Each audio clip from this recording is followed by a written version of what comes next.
Today we wanted to show you how to make a classic Chinese home-style dish, Hongshaorou, or red braised pork. Now, like all home-style dishes, everyone's got their own way of cooking it, and this one's ours. It's a recreation of our Hunanese friends' family recipe. It's an impressive-looking dish, incredibly simple, and really tasty. So we're going to start with pork belly here, skin on. So what you're looking for in a pork belly when you buy it is one that has a nice cross-section of about half lean, half fat, and a slice of skin. So don't let the fat and the skin scare you at all. After braising, the skin will just turn into jelly and the fat will melt in your mouth like butter. One trick to get nicer pieces is to briefly boil that belly before cutting. So put enough water in to come up about halfway up your pork belly and boil a couple minutes each side. Reserve that hot water for later and the pork will be ready for cutting. The reason we're doing this is to make sure there's a good structural integrity to our pork pieces. Otherwise, there's a solid risk that the fat and the lean might come apart when cutting, especially if your knife isn't super sharp. Now to cut the pork. So the width of your pieces here is completely up to you. We like big chunks, other people like smaller pieces. What's critical is the height. We're going to want our pork pieces to have a height that's about 2 inches and get that nice mix of skin, lean, and fat. We have some extra lean here though, so obviously don't waste them. Cut them up into small chunks too. The spices and aromatics that we're using here is ginger, peeled and sliced, 2 crushed cloves of garlic, 2 dried de-seeded chilies, a half a stick of cinnamon or cassia, about 12 Sichuan peppercorns, and 2 star anise. Before we do anything else, we're going to lightly fry the chili and the Sichuan peppercorn in some oil for about a minute or two. If you feel strongly about it, feel free to fry some of your other aromatics here too. Take out your spices, toss it in that hot water from earlier, and reserve the flavored oil. Now for the most critical step, making our caramel or chao tan si. For some super authentic bonus points, we're using some rock sugar that we pulverized, but dark brown sugar works really well here too. What you're going to want to do is slowly cook your sugar in oil until it turns a nice brown color. Don't walk away because this is real easy to burn. How quickly your sugar melts into your oil is going to depend on your heat. For us, after a couple minutes, we're looking at something like this. If you notice the nice dark tan color of the sugar, that's exactly what you're looking for. Add in your pork and fry to get a nice coating of that caramel. Be really careful with the pork slices though. Don't move them around too much because we don't want the layers separating. You could actually probably try to coat these a little bit more than we did. We were a little bit paranoid about the pork structure.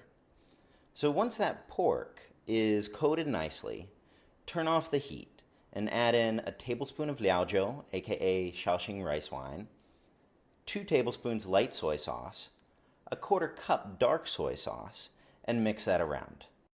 Now we're going to put everything back in the hot water from earlier. So the reason that we're putting everything in the boiled water from before is that at this stage the water that's added to the pork must be hot. If the water's not hot, your pork is going to shrink and end up becoming tough. You could alternatively add boiling water into the wok, but we're fans of this shortcut. Now add in all your other ingredients, your ginger slices, your garlic, the cinnamon or cassia, and the star anise. Bring that all up to a boil, then turn it down to a simmer, cover, and wait. This has got to cook for at least 90 minutes, and you don't want to peak too much, so just have a beer and relax. So something that you might have noticed is that we add in a hefty amount of soy sauce here. Some of you might be familiar with the Hunan dish, Mao-style red braised pork, which has a really similar process and flavoring to this, but doesn't use very much soy sauce, if any at all. That'll give Mao style its characteristic light brown, reddish color. So that's what makes our Hongshaorou home style instead of Mao style. And after 30 minutes, this is what we're looking at. As you can see, the liquid's rolling at almost like a small boil. That's fine, there's really no need to overthink things here. Chinese braises are a good bit more forgiving than many Western braises. After 90 minutes, it's time to check on the pork. What you're looking for is something that's soft enough where the chopstick can poke through this whole thing quite easily. The skin, the fat, the lean, all of it. So we're good here, so now we need to reduce the sauce. Before we get to that though, I gotta tell you guys something about equipment. See, the proper way to cook this dish is using a clay pot. Unfortunately, the other day our clay pot broke, and the only clay pot that we had was this completely unsuitable tiny little guy. The thing about a clay pot that makes it perfect is that it's still going to trap steam, but this tiny little hole is going to allow the sauce to still reduce nicely as it's cooking. I love our Western style cast iron pot, but obviously it's got this heavy lid that doesn't really allow for reduction. So if you're using a clay pot, at the 90-minute mark you should be almost ready to go. Just add in some more rock sugar and let it dissolve. For us though, after we added in this sugar, we still gotta let this roll at a light boil for about 15 to 20 minutes to let the sauce thicken and reduce. Once the liquid looks more like a thin sauce than a soup, you're good to go. Taste your braise. Here we thought it could actually use a little bit more sugar. So once that's adjusted to your taste, carefully take out the pork pieces. Then we're going to strain out everything from the sauce. What you do with the sauce is up to you. We added maybe a spoonful of the sauce back with the pork and brushed a little extra on the pork for sheen, and then just saved the rest for something else. And that's it. A beautiful, tender, home-style red braised pork.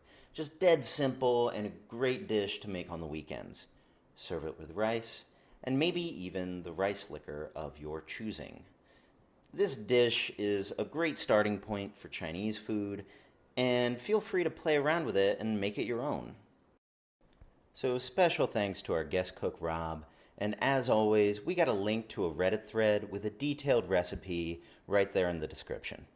So click subscribe for more Chinese cooking videos, and leave us a comment if you end up recreating this or have a recipe request.